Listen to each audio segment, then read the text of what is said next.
Hello, everybody, and welcome to this new sustainability interview brought to you by the World Sustainability Organization. So, our special guest today is the CEO of a Friend of the Sea certified company called Corfu Sea Farm. Here with us today is Yannis Papadopoulos. Welcome, Yannis. Thank you. Thank you so much. Friend of the Sea and Friend of the Earth are two major certifications for sustainable products and services. And they also represent a group of conservation initiatives for endangered species and habitats. So when you buy a Friend of the Sea or Friend of the Earth product, you're sure it is produced in a sustainable way, and you're also supporting conservations. The interviews we propose on this channel help you to learn about companies producing in a more sustainable way. And we hope they will also motivate you to follow their approach and also live and work sustainably. Please remember to subscribe to our channel to be alerted about new interviews and videos, and also to like if you found this video interesting. Here with us today is Yannis Papadopoulos. Welcome, Yannis. Thank you. Thank you so much. So great to have you here. So can you tell me a bit more about Corfu Sea Farm, where you are located, what are the products, the target market?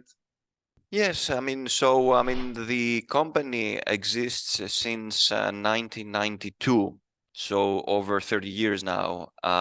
We're located at the same spot since the beginning, so in the northeastern part of Corfu, at an area called G.A.P. We are producing sea bass and sea bream. These are the two species that we're producing and we're focused on. Currently, we're serving many markets. Most of the products are exported. Only a very tiny portion of our production is distributed in Greece. Probably 95% of the products are exported, mainly to Italy. Italy is our biggest market, from the south till the north in many different areas. But we're also distributing fish to France, to the UK, to the United States of America, to Germany, and to the United Arab Emirates. What differentiates our business model from most farms producing sea bass and sea bream is that we're focusing on the larger sizes of these products. So typically you would have Greek farms producing fish, sea bass and sea bream, probably at the 300, 400, 600 gram size. We're focusing on fish which is above 1 kilo. So sea bream from 800 grams to 1.5 kilos, and sea bass from 800 grams to 3 kilos, 3.5 kilos. So this is what I would say from a commercial point of view differentiates our company from most other companies. We're not the only ones who do it, but we're one of the few that focus on the bigger sizes. Why do you have this strategy? Well, it was a business decision that we took a few years ago.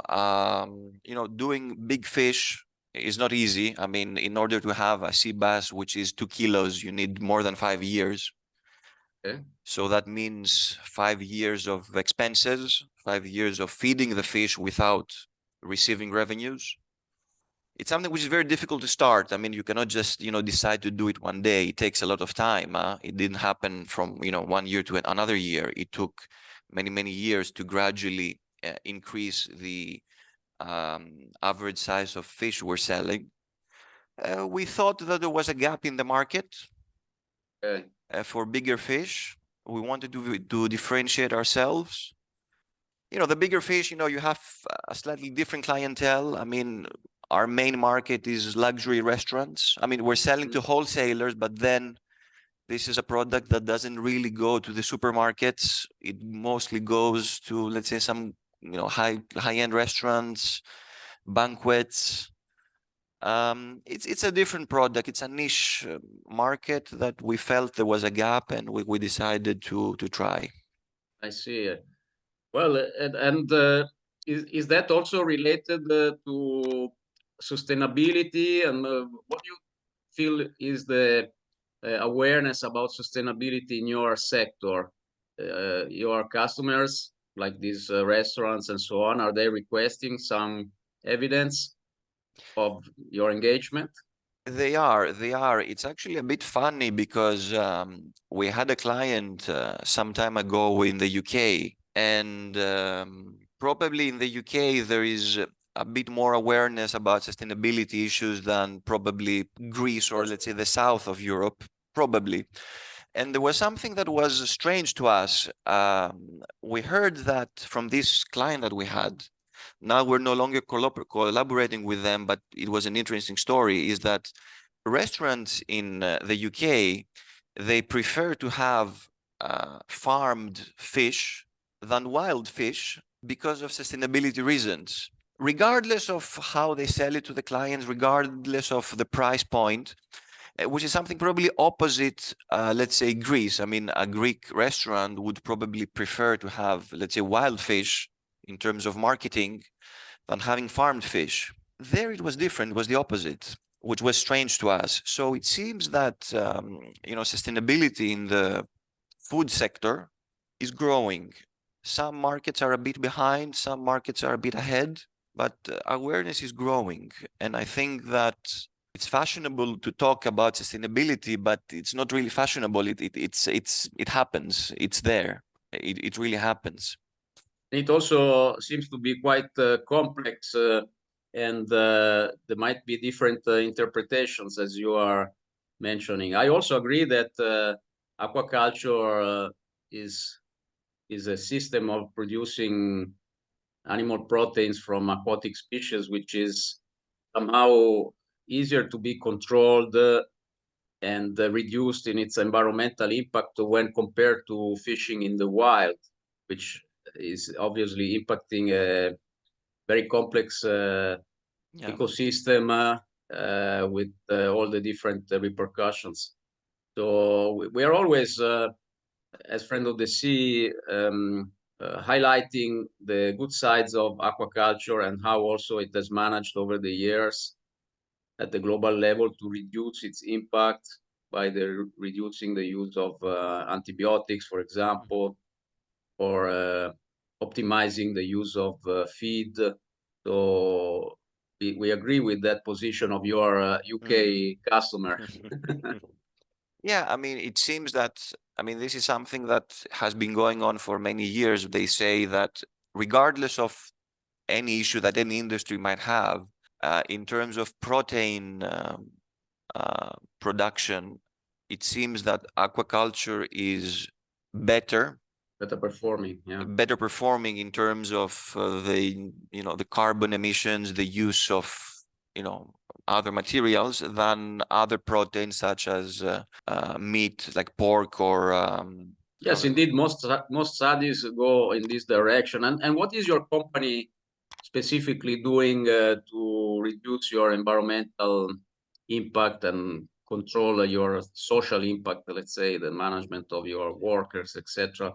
Well, I mean, an aquaculture's biggest expense is the fish feeds, right? I mean, probably 65 or 70% of our costs are the fish feeds. People who would criticize fish farms would say that a pollutant that a fish farm might have is the fish feeds, right? So fish feeds in terms of some of it might be wasted, so some of it might escape from the feeding of the fish of your farm. So it might, Yes. a percentage might escape. So it's not good to introduce a fish feed in an environment that is not supposed to. First of all, the fish feeds we're buying are from sustainable suppliers. Sustainable suppliers means that they themselves, they have a chain of certifications. An easy example is that the fish feed, if it's animal-based, which is fish-based, does not come from areas that are prohibited from fishing. So I cannot feed my fish feed that's made of fish that shouldn't have been consumed or fished. So, and this is something that now is standard. I mean, it's nearly impossible to find a feed producer that's not certified or does not take the raw materials from he's going to be out of the market. There's no way to operate in the market without being sustainable in the fish feed industry. In terms of waste, I mean, we are one of the first companies in Greece. We have experimented with underwater cameras to monitor fishing. It's not easy. We've had problems because there is a lot of technology involved. We've done some tests in the past with aquaculture. We've done some tests with a Greek company. We're going to do a new test in the following months, probably with Aqua again. This will, the plan is to install cameras in the nets, in the cages to monitor fishing. Now, this will have a double impact. You mean to monitor the feeding of the fish? Exactly, because, Yeah. you know, I mean, when you have a large cage and, you know, you're feeding the fish, I mean, when you want to have big fish, you need to feed a lot. So you need to make sure when you should stop or when you should continue. And just by being on top of the cage, it's not easy to understand when you need to continue feeding or not. So Sure. if you have cameras installed, you can have a double advantage. First is that an economic advantage, because you're going to give the exact amount of feed you need, and an environmental advantage because you're not going to have a feed that's not going to be consumed by the fish and it's going to escape in the environment. And you also optimize the use of feed and you reduce Yeah, I waste and mean, costs. waste and cost. I mean, everything is about the FCR, right? The conversion rate. Feed conversion. I mean, you know, a small reduction in, I mean, if you optimize your FCR, you optimize everything.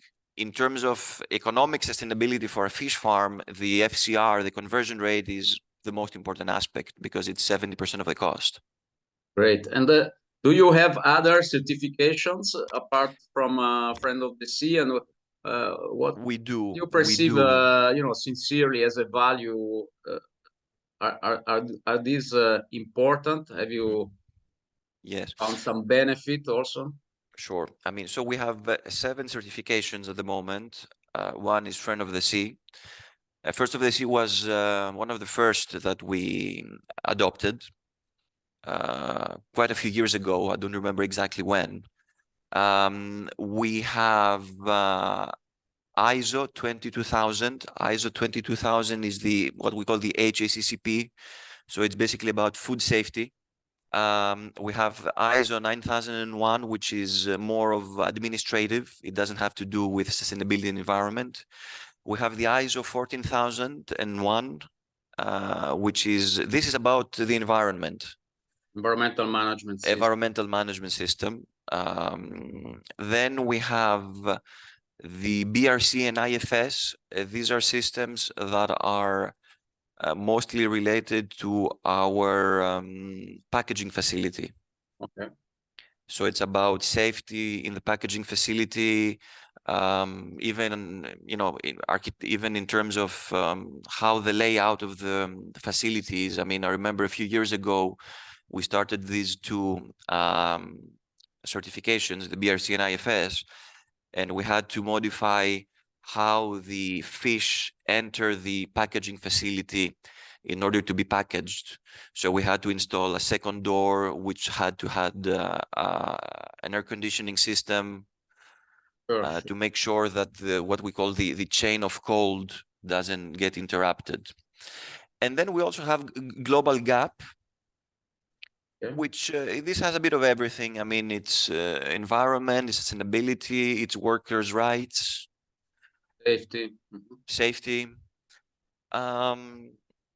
We feel that nowadays, I mean, when sustainability is so important, I mean, you have to be able to prove that you're sustainable. I mean, just me saying that we're sustainable doesn't mean anything. You have to prove it, and it depends. I mean, some markets are really, you know, they really ask for these certifications, mostly the ones in Northern Europe. In Southern Europe is a bit more flexible at the moment, but it's starting to pick up. I think that, I mean, and most serious fish farms, they have certifications. I mean, maybe there are some, you know, smaller companies that probably selling most of the fish locally or have very, very few clients that might be able to get away without having certifications. But if you want to access the global marketplace, you need to be certificated. It's So impossible to operate otherwise. It has become a must, and it has some benefits to play with the same rules, let's say. Yeah, I mean, and it helps you as a businessman. Regardless of the marketing aspect of it, it helps you become better anyways. Yeah. Regardless of the economic, let's say, trade-off, or how much does it cost to sustain it, or how much does it cost to be certified, or what you're gonna get as a benefit. That's regardless. I mean, it helps you get better at your business. I mean, there's things that you don't know, and through the certification process, you learn things that otherwise you wouldn't have been able to know. Mm-hmm. Okay, well, and what about looking at the future? Do you have any new plans? Maybe new species that you would like to farm, or new technology, or and anyway, where do you think the industry is going? Because we see that aquaculture has grown a lot and pretty fast when compared to other food sectors in the past decades, but now it's probably gradually slowing its growth. Um, how do you feel about it? What do you think? What do you think we should expect for the future, also in terms of sustainability requirements? We know that we recently introduced also some fish welfare requirements. How do you feel about that? Have you done already something or heard about it? And the welfare, I mean, I attended a few years ago. There was this summer shoal, which was this. Oh, you were there? Oh, great. I was there in Italy. It was a few years ago. In the north of Italy, yes, In in Mo in Mo Trieste. in Mo in Monfalcone. Falcone. Okay. Yeah, I was there. I was there. This is something that's quite new for most fish farmers, right? This is a difficult topic, very difficult topic, because usually these things are things that you don't really think about up until recently. This is a difficult topic which has, in my view, a lot of future. This is something that will cause a lot of thinking and a lot of talking in the future. A lot of what you have in the sea is, you cannot control too much. You have a cage, you have nets, you have fish, and you need to make sure that there is some sort of wellness and welfare in them. This is about fish densities. I mean, how dense is the population that you have in the cage? Do you have too many fish? It's about how healthy the fish are. Are they healthy? Do you need treatments or not? This has to do also with where you're located. If you're located in an area that has, a lot of water circulation, you're at an area that's a good area, then probably you have a lot of, clean water, and you have more fish welfare. It has to do with how you're harvesting the fish. Are they suffering? Is it fast? Is it quick? It's a difficult topic, which is something that will be there in the future, obviously. Another trend, another development that we see is that you see fish farms going further away from the shore. I mean, traditionally, you would have, at least in Southern Europe, you would have, fish farms that were very close to the shore in order to be protected from the elements of nature, like waves. Now you're seeing a trend of having them further away, offshore for two reasons. First one is not to interfere with the local economies in terms of, let's say, tourism, for example, so to be away from other sources of business.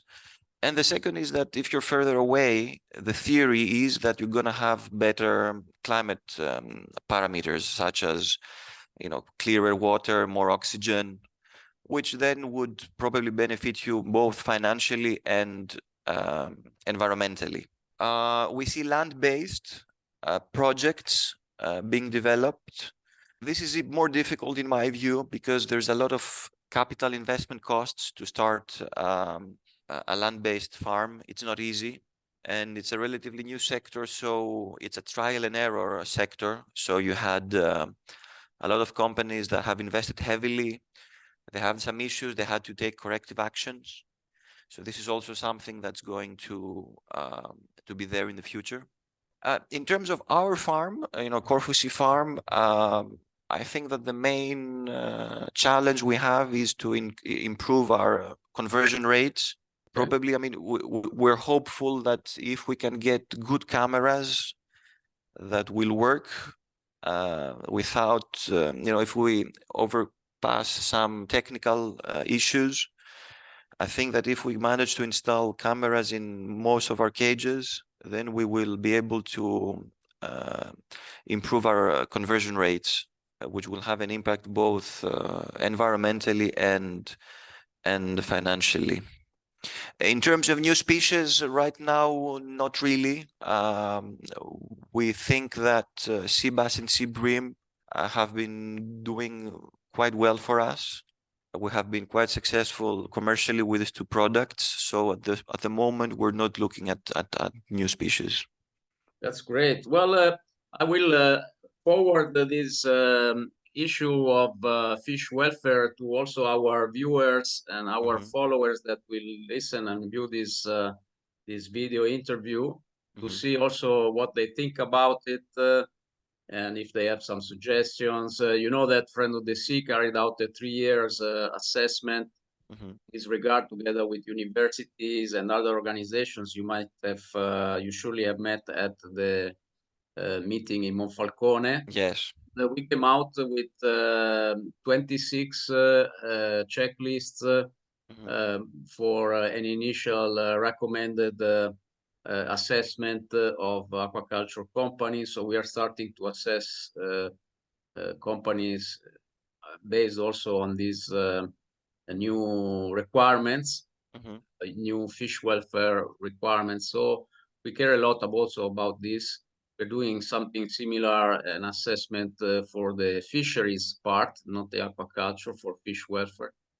I think we believe that it's an important issue. I mean, fish been proved to be sentient, like basically all other animals. Yeah. They have their social lives, their feelings, even though we don't see them crying or shouting, etc., when they feel pain, but they are. So we should take care also about this.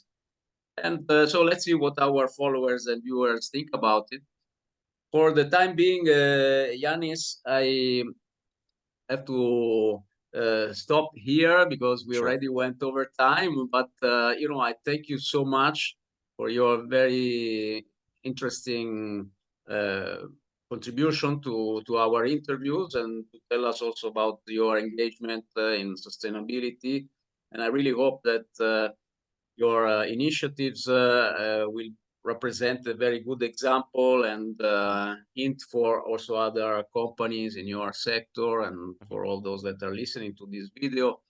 And for the time being, I have to say hello and greet you. And I really hope to have you in the future on our channel for other interviews and updates.